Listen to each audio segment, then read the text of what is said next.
Hey guys, SGT here, and I have a very special broadcast for you. I think this is extremely important because of the criminality we're seeing on Wall Street, from short selling, naked short selling by Goldman Sachs and Merrill Lynch, to the $2 billion lost by JP Morgan, to the MERS fraud with mortgages. It all ties together, and I have on the phone right now the National Director of Protect America's Dream, Vermont Trotter. Vermont, welcome. Thank you very much, Sean. You're an expert in this area. For anybody who has not read Matt Taibbi's latest, Matt Taibbi is a great reporter over at Rolling Stone. You know, I malign the mainstream media a lot, right, for not doing their job. That couldn't be further from the truth as it pertains to Matt Taibbi. Now, he just released his latest article the other day, and it's titled, Accidentally Released and Incredibly Embarrassing. Documents Show How Goldman et al. Engaged in Naked Short Selling. This is all tied together, and at the top of the pyramid are corporations like JP Morgan and Goldman Sachs and Merrill Lynch who have been involved in this malfeasance in stealing homes from people. You told me yesterday when we talked briefly that there's a duality of the fraud going on here. It's title fraud and GAAP accounting fraud, and it's all tied in to people losing their homes. I'm going to let you run from there.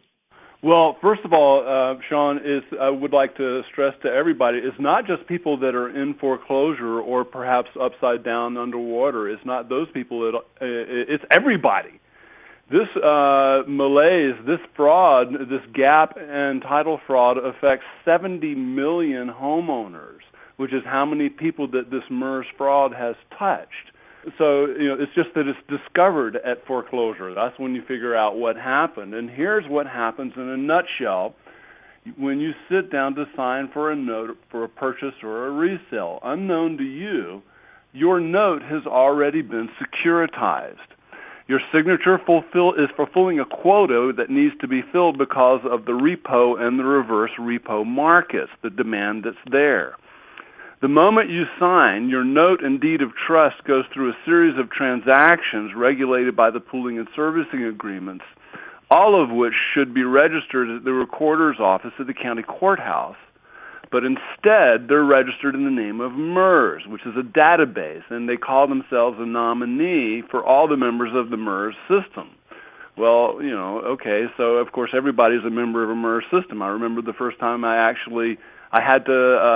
5,999, just one shy of 6,000 members of the MERS system when I actually last looked at the hard database.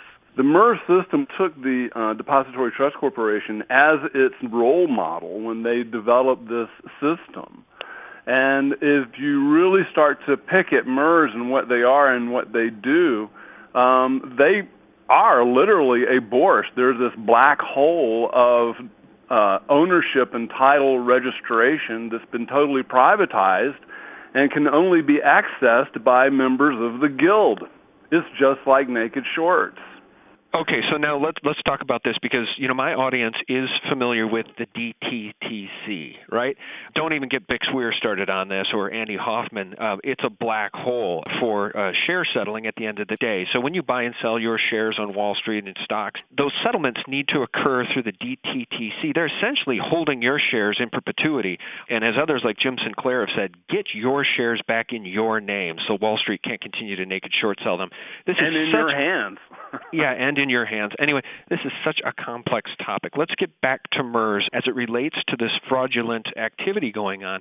What can people do to get the title of their home back in their own names? Because it seems to me that these state attorney generals have made a deal with the devil, and they're letting Wall Street off here. Am I correct in that? I would agree with that assessment, yes, pretty much, and especially now when you see that various state governments are already hijacking this settlement money that was supposed to be going to homeowners. Instead, they're using it for more government and to balance their books. So what can you do? Well, protect America's dream. The first thing you need to do is to find out if your life is infected by this MERS curse. And if you go to protectamericasdream.com and scroll down towards the bottom, you'll see a place there where you can get a free MERS men search. And that's the first thing you need to do is to find out if the problem affects you. Let's take a case example. Let's say that you bought a home. Let's say you built a home 8 years ago, and you stayed with the same lender. The lender never sold your loan. And then let's just say, for example, 3 years ago you decided to refinance at a lower rate. What are the chances that your title is also affected by MERS. If you're still paying the same lender, if they haven't sold your loan and it hasn't been repackaged and repackaged and resold and resold. Well, first thing you need to understand is that even if you have been with the same face of a bank, your loan was probably sold and securitized back in however long ago it was you acquired it. You really need to check back to at least 1997 when MERS came into existence.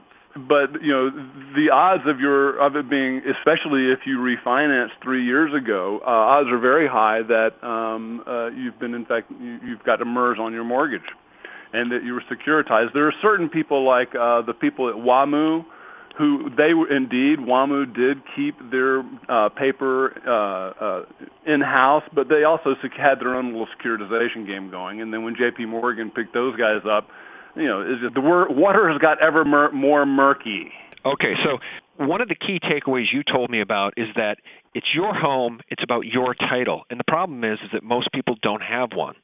And as if that weren't funny enough, there's always the punchline. It's also about title insurance. This thing just goes on and on and on. What should people be doing right now who aren't in foreclosure and are now worried that their title to their home may not even be something that they have or that their bank has, because this thing's all been rolled into MERS?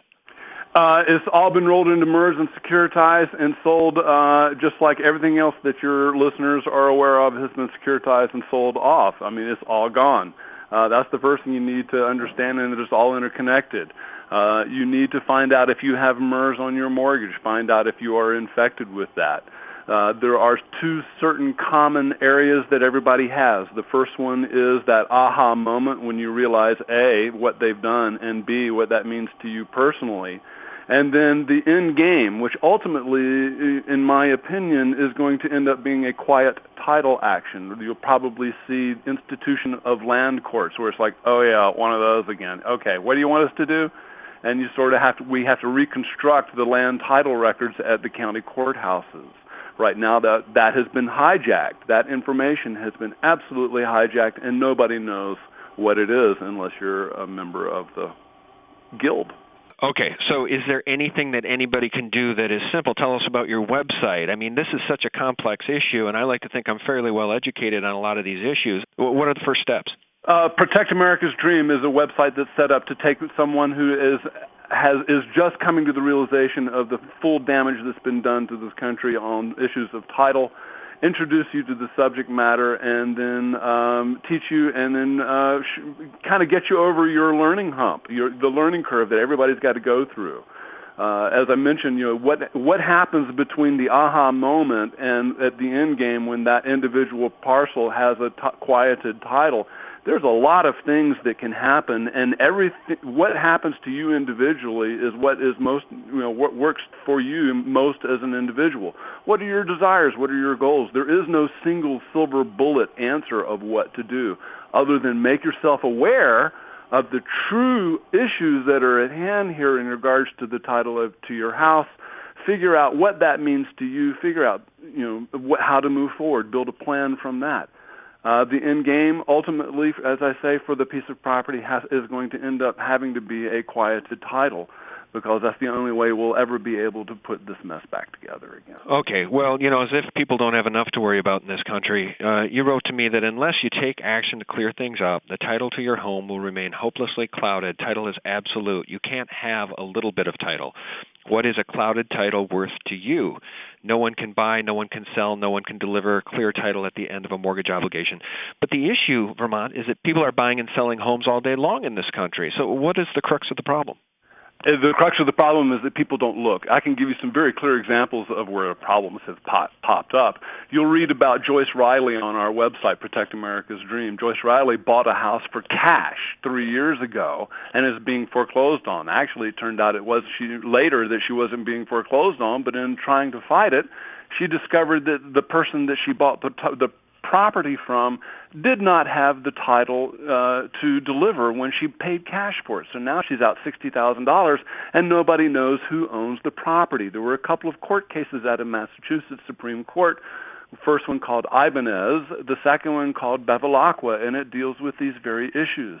that the titles that have been destroyed. Nobody knows who owns anything. Well, Vermont, just to sum up here, this is such a big, giant issue. It's almost too much to tackle. There was a website called Show Me the Note, I believe, and I asked my lender to show me the note. They produced documentation claiming they still have the note. What's the first step? Where do people go with an issue this complex to even begin digging into it? Because as you and I both know, property rights in this country, that's really the crux of freedom. That and the freedom of speech and our right to bear arms. Once we lose our property rights, we're officially slaves. What do people do? The show me the note issue. That started the issue. You need to develop the facts of your case. Every person's facts are different. This is one of the hard things that people need to get their mind around. There will never be a class action lawsuit on this because you can't get a class and an action together in the same room at the same time. Everybody is different. So the first thing you have to do is start gathering the documents, and the truth is in the recorded documents. That's the only thing that matters, is what is recorded at the county courthouse. And that is where the issue is of title. What they did to your note is they committed rather significant sleight of hand and magic under GAP guidelines, and they're trying to put together Humpty Dumpty, and they can't do it. A lot of things have been obliterated. You can't make carrots out of carrot juice. Who owns a single individual barrel of oil in a pipeline? Nobody knows who owns anything. This is the horror that you've got to come to grips with. The good news is that it can be put back together, but it has to be done on an individual basis. It's a very complicated subject. You are correct. It is very difficult to sit and comprehend in a short interview. The biggest thing I would suggest is to start the learning process. That's where you can start with Protect America's Dream. Go in, sign up for an account, and start learning. And where you go from there is totally up to you, what you do with the information. The last thing I'd like to leave your listeners with is a realization that it is all interconnected. What is happening with J.P. Morgan and their silver position is being reflected over in the real estate division, is being reflected over in the credit card division, student loan, you name it. It's all been securitized. It's all about cash flow. It's all about one giant Ponzi. And I am in agreement with probably a lot of your listeners that it's about to all fall down. All right. Well, I think we can wrap it up here, Vermont. I sure do appreciate your time. And just one last note, your website is Protect America's Dream. You and I have no financial agreement, no financial relationship. You're not paying me to do this interview. I want nothing to do with your future business. But you do have something on your website called National Homeowners College. I think you charge for that. What is that about? Because I don't like to send my viewers over to a website where they can get great information and then they find out to really get the real information, they got to pay money. Can you help me understand what National Homeowners College is all about? You bet. The basic thought is that there are only two common places in this journey that everyone has to go through. The first one is the aha moment, when you realize exactly what's happening. It's sort of the starting gate, if you will. The end line, we believe, is quiet title. We've got to be able to put the title issues back together. What happens in between really is dependent upon the individual. I can't begin to tell any one person the best way to move forward. The purpose of the National Homeowners College is to give everybody that aha moment, all the information that they need to realize the magnitude of the problem, how it affects them personally, through how it affects them personally, understand how it affects the nation, and always counseling them to never take their eye off the ball, which is their own personal situation. How you move forward from there is up to you. We've got some ideas. The purpose of the National Homeowners College is to provide you an inexpensive way to learn what all the pioneers have already learned and paid a lot of money to learn it. All right, very good. And you're the expert in this area. I am not, guys. So if you have any questions, Vermont, is there a way people can reach you to ask you any questions that they might have? You bet. You can always reach me through the website, protectamericasdream.com, and my email there is V, as in Vermont, as in victory, v@protectamericasdream.com. Please reach out to me. I like you, wish nothing more than to teach. Very good. Well, we appreciate it. We're all in this mess together, as we like to say, and we appreciate what you're doing over on your end, because if we all stand up together, maybe we can find a way to take this country back from the criminals that are wrecking it. All right, Vermont Trotter of Protect America's Dream, thanks for your time. Thank you, sir. All right, take care. Bye-bye. Well, that's it, guys. Much more to come, and visit sgtreport.com for all the latest. Thanks for tuning in.